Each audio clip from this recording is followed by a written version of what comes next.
Indie Comics Podcast. Hello comics people, kasama ko si sasabihin ko sana Randy Valiente. Hindi si Randy Valiente ang kasama ko ngayon. Freely Abrigo, kumpare ko siya. Hello. Ayan. So, pag-uusapan namin yung career ni Paring Freely. Ayan. So, Paring Freely, paano mo ini-introduce yung sarili mo kapag may mga dumaang nagtatanong, ano po yung gawa nyo? Paano ka nagpapakilala? Isa ba akong comics artist or toy artist? Toy designer. Well, paano ka nag-ano? Well, sabi ko lang na yes, ako po si Freely Abrigo. Isang comic artist lang. Tapos yun pinapakita ko yung mga gawa ko. Tapos mga libro, mga drawing. Kadalasan ganun lang ginagawa ko. So comics, kailan ka nag-umpisang gawa? Di ba yung tatay mo galing sa industry ng comics noon? Comic writer siya. Comic writer po siya dati. Mga lumang comics pa. Actually pumasok ako sa comics kasi dahil kay tatay niya. Si tatay kasi comic writer siya. Tapos lagi siyang may dalang comics. So parang ang gaganda ng drawing. Tapos yun, nainganyo ako mag-drawing talaga. Dahil dun sa nakikita mo? Dahil yun. Tapos comic strip talaga yung una kong ginawa. So interesting na writer yung tatay mo noon. Paano mo nakikita yung gawa niya, yung printed na? Nakikita mo pa ba yung original or hindi na? Well, writer siya. So, tinatype lang niya yun. Oo.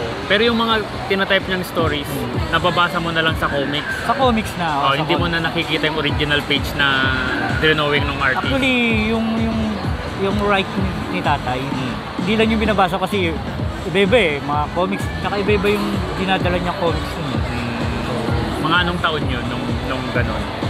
Bata pa ako kasi 80s? Yung father ko nag-start ng 60s eh.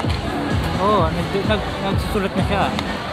Talaga? Binata pa siya. So sino yung mga nakakulab niya na kilala mo? Sila Lame Rivera. Sila Carl Comentador. Carl Comentador. Sir Carl. Tapos iba-ibang artist na rin. Sila Nestor Redondo kaya, mga Alex Nino. Si Alex Nino. Comics. Welcome back. Welcome back. So yun, pinag-usapan namin yung tatay ni Paring Freely. Anong pangalan ulit ni Daddy? Domi Abrigo. Domi Abrigo. Yun yung pen name niya sa... Pero yun yung maling ginagamit niya sa... May mga copies ka ba ng comics ni Mang Domi? Meron pa akong mga ilan na lang. Kasi yung kadalasan yung kwento niya, yung parang tuloy-tuloy. Itutuloy next week. Ano po paper to? Parang iba po yata sa mga nakikita. Siya parang siyang vinyl pero naka-laminated siya. Kaya medyo makapal siya. Paano po yun? Pagka-print niyo po sa paper nung design, may print pa kayo na over? Hindi, may tawag dito parang nilaminate na agad siya. Pag print niya, mas makapal kasi yung yung laminated niya. Kaya makapal siya. So bali yung laminate yung nagpaganda sa kanya, kaya waterproof? Opo, yun din. Kaya, kasi yung laminated niya, matte yan eh. Matte. Hindi siya glossy. Di ba may mga sticker ka na parang glossy? So, yan kasi matte. Matte na makapal. Kaya pala. So matte tapos Kaya kumapal yung paper niya. Tapos normal na printer lang po yun? Hindi. Sa mismo. May machine talaga. Kaya pala. Kasi po yung gumagawa rin ng gano'n. Yung kanya, nagkaka-problem sa color. Color. Kasi Epson lang yung gamit niya. Mga gano'n brother. Iba kasi yung Iba kasi yung... Kasi nung, di ba nag-iikot po ako, yung color na po, sobrang nag-stand out sa akin. Tapos, grabe, napaka-quality ng print. Ay, sige. Yung printing niyan, parang... Oo. Kaya, ganda yung... Artist din. Artist din siya. Ba't wala kayo dito? Nahihiya. Ayun. So may tutorial tayo sa paggawa ng ng stickers. So Okay, so wala kang kopya masyado ng mga ano, pero naghahanap ka ba parang freely ng mga kopya nung gawa ng daddy mo? Lagi ako nagsisearch sa Google eh. Pero wala masyado, no? Tinatype ko yung mga pangalan ng tatay. Tapos yun, may mga lumalabas din na gawa niya. O kaya may nagtatag sa akin. Nakakilala kong collector din. May ano ba, may pelikula na sinulat ng daddy mo? Merong isa na ginawang pelikula ng Viva Films. Anong pangalan? Batanggenyong Kabiteño. Parang alam ko yan. Si Leo Martinez ang Oo. bida. Baka nga napanood ko yan noon eh. Medyo may sexy film dating. Kasi parang babaero yung character din. Yun pala, siya palang nagsulat Siya yung nun. nagsulat nun. Ayos. So yun yung earliest exposure mo sa comics.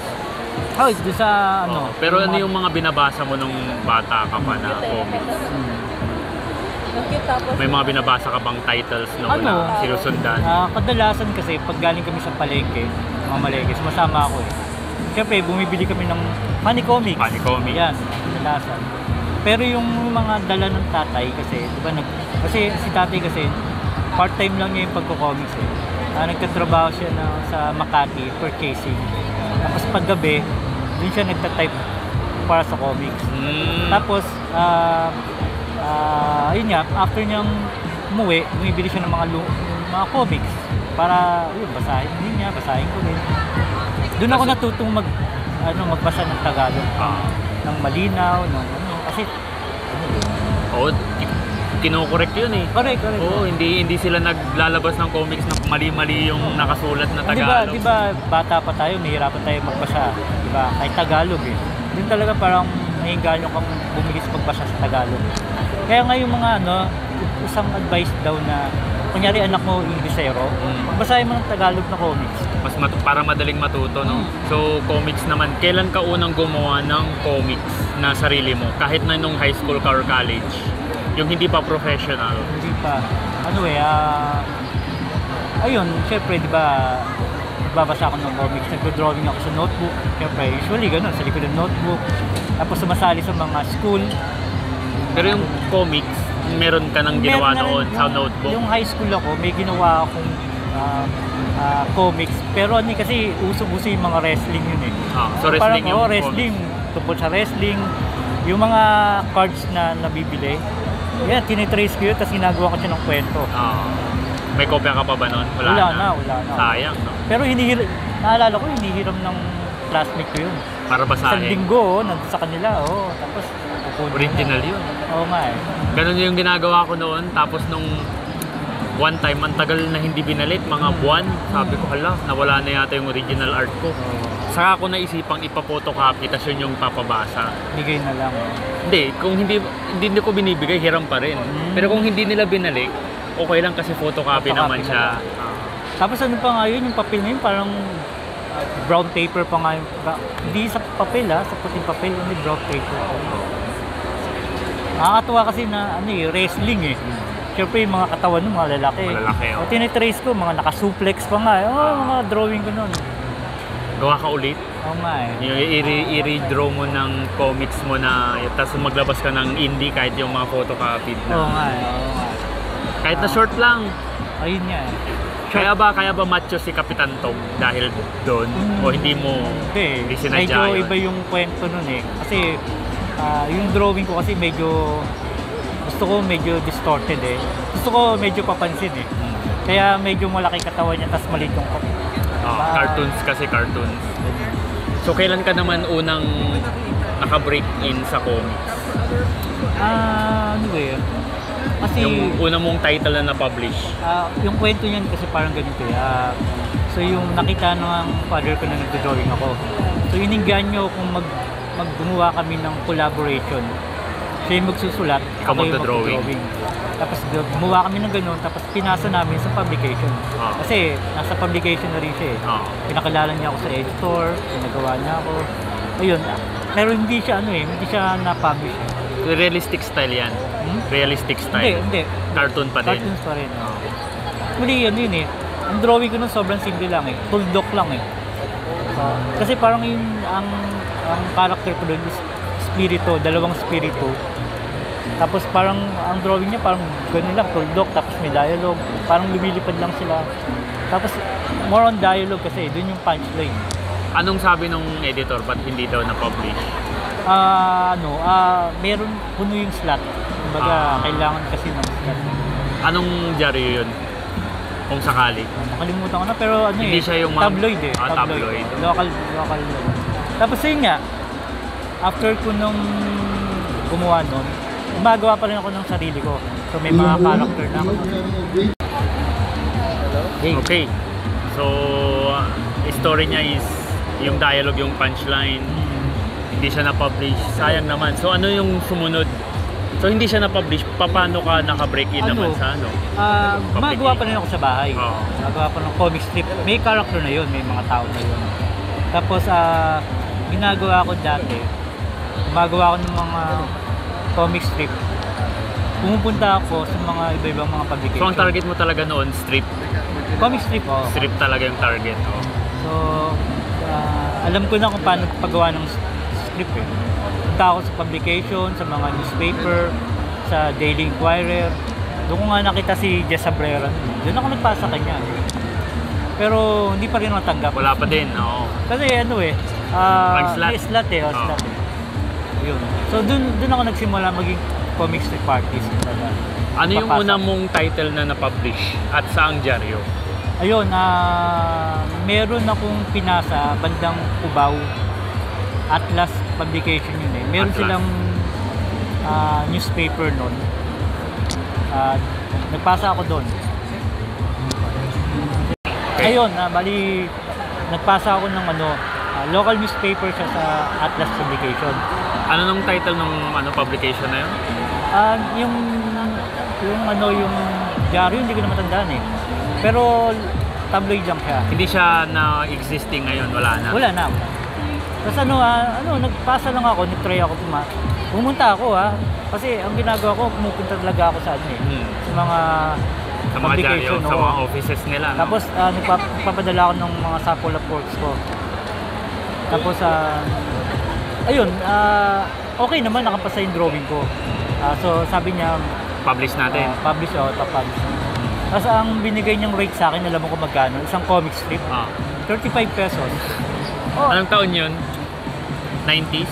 Oo, mga 90s ko yun. Tapos parang wala na akong wala akong problema sa kung magkano yung binayaran ko. Basta ma-publish lang? Basta ma-publish lang, oo. So, tuwan-tuwa na ako nun. Ayos. May copy ka ba man nun nung na-publish na comics? Wala na, kasi hindi ko rin alam na kailangan ko. So yun yung pinakauna. Tapos, kailan ka gumawa ng sarili mong comics yung sa Funny Comics noon? Kailan yun? Well, hindi mo na yun. Hindi mo na yun? Nagganon muna ako. Sa comics mismo. Oo.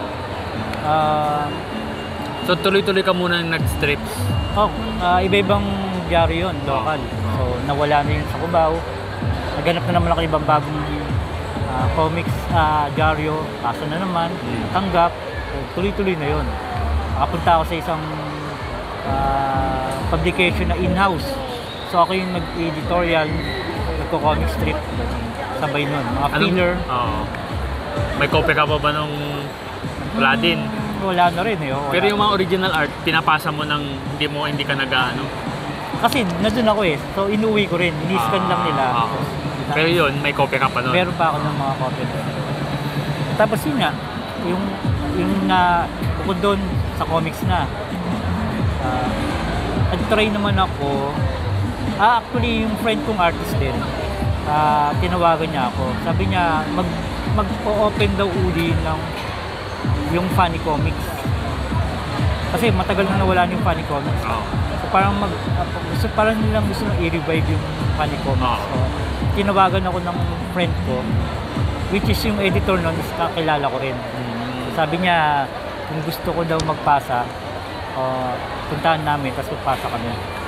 So yun, pinasa namin dun sa editor na yun. Okay naman yun. Nagustuhan, gumawa ako ng characters, Kapitan Tog, yun na yun. Yun na yun, yung Kapitan Tog. Sayang lang na hindi siya masyadong nagtagal yung Funny Comics eh.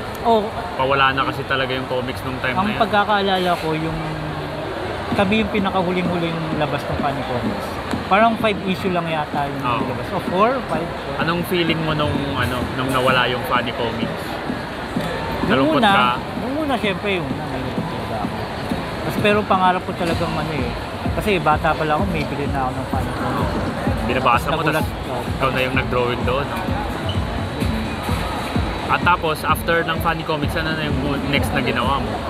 Ayun, tuloy-tuloy na napunta ako sa sa mga convention. Gumawa ako na ng sarili kong mga comics. Gumawa na ako ng mga ganun. Mga indie na, Indie no? comics naman yun. Ano yung mga titles na ginawa mo, no?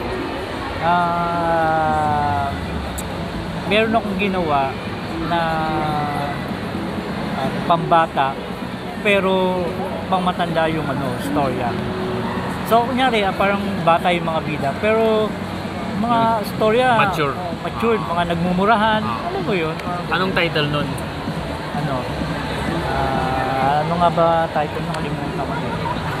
Basta parang siya parang yung bata na hindi pa siya tuli.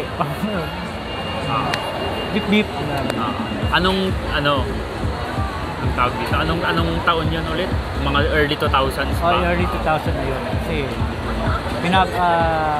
nilabas ko siya sa Comics Convention. Comic Con. Ayun. May kopya ka pa ba nun? Meron pa. Ayun. Hindi mo na siya ilalabas ulit kahit na short run reprint ganyan. Siguro pag may chance kasi andun naman yung files madali naman gawin. Anong nafe-feel mo kapag nakikita mo yung dati mong drawing tapos compared sa drawing mo ngayon? Ibang-iba na syempre. Parang sa comic strip parang nag-adjust yung alam mo na yung kung paano gumawa sa ganung kaliit na papel. Dati parang ang hirap lagyan ng mga text kasi ang laki ng drawing mo. Ngayon kaya mo nang gawin na ilang tao sa panel tapos kahit maraming text. Kaya mo na i-adjust. So doon na-adjust ko na yun. Ano yung mga next na sumunod mo naman after that comics? Yun yung nag-try nga ako magpasa sa Manila Bulletin. Bulletin, oo. So gumawa ulit ako ng character. Yun na yung Kulas? Kulas. Yun doon na nagpasa ako kay Sir Ronnie noon. So wala pang email noon. Talagang pumunta ka ulit doon? Pumunta ka doon, Intramuros. Bigay mo yung hard copy? Hindi. Photocopy. Photocopy na. Black and white yun, no? Walang kulay. Black and white lang yun. Tapos tuloy-tuloy na yun? Tuloy-tuloy na yun. Tapos, after nun, matin ako ng parang second Comic Con yata nun, sa UP pa lang. UP, bahay ng alumni. Bahay ng alumni. So nakita ko ganito pala yung tsura nun. Ito, ganito. Tapos next convention, third convention yata ng bahay Comic Con, nakita ko yung isang publisher ng book publisher. Tapos ipinitch ko yung yung comics mo. Yung Kulas comics ko na gagawin kung compilation. So ayun, natanggap naman. Tapos yun, tuloy-tuloy na. After ng Kulas, ano yung ginawa mong title ulit? After ng Kulas na yun, balik ulit ako sa indie dahil sa Comic Con. Gumawa ako ng mga indie, mga one shot na comics, ganun. Kalimutan ko na rin pero doon ko rin nilabas uli yung Kapitan Tog sa Funny Comics. Kapitan Tog, so, yes. After nung wala na yung Funny Comics, ginawa ko ulit ng bagong Kapitan Tog sa indie. New story. Iba na rin itsura ng yung Kapitan Tog doon sa Funny Comics. Nag-iba yung style. Nag-iba na rin. Mamaya ulit. Okay. So, Kapitan Tog, Indie Comics. After that, ano na ginawa mo? Tapos, after nun, gumawa ulit ako ng mga Bali, ang ginawa ko kasi, gumawa ako ng bagong Kapitan Tog na indie. Tapos, ipinasok ko yung mga nilabas ko sa Funny Comics. Tapos, kinumpile ko siya. So, Hello, this announcement is... So, na-publish yung comics mo? Naging napag-distribute siya sa National Bookstore? Ayun, tama. After that, anong nang nangyari? Ano nang ginawa mong comics? Ayun, tuloy-tuloy pa rin yung comic strip ko from Manila Bulletin. Tapos after nun, gumawa rin pa rin ako ng mga indie comics. Kalimutan ko na yung mga title kasi matagal na yun. Tapos yun, nag-try na rin ako mag-drawing sa abroad, mga children's book. Sa Fiverr. Sa Viper, yun, nakakuha ko ng mga gig. Pero ngayon, hindi na ganun kalakas, no? Hindi Sa'yo? oo, kasi ewan ko kung bakit wala na masyadong... Ako din, hindi na rin ganun kalakas. So after nung commission ka online, hindi ka na masyadong nakapag-comics noon? Hindi na kasi parang biglang medyo marami ng commissions na nagpapadrawing sa akin sa mga blank covers, sa mga ganon. So sabay naman yun, kaya lang mas marami nung tumatanggap ng mga blank covers. Yung stickers, sabay rin yun o hindi pa? Yung stickers kasi parang sabay na rin yun. Saka prints. That time, sabay-sabay na rin yun. Baga, yung comics, dinagdag ako ng mga stickers, prints. Yung toys naman, kailan siya nagsimula? Ayun, bali after pandemic yun parang hindi ko matandaan kung... After o before? Parang before pandemic? Before. Before pandemic. Walang alam kung 2019 o 18, parang ganun na. Toycon yun.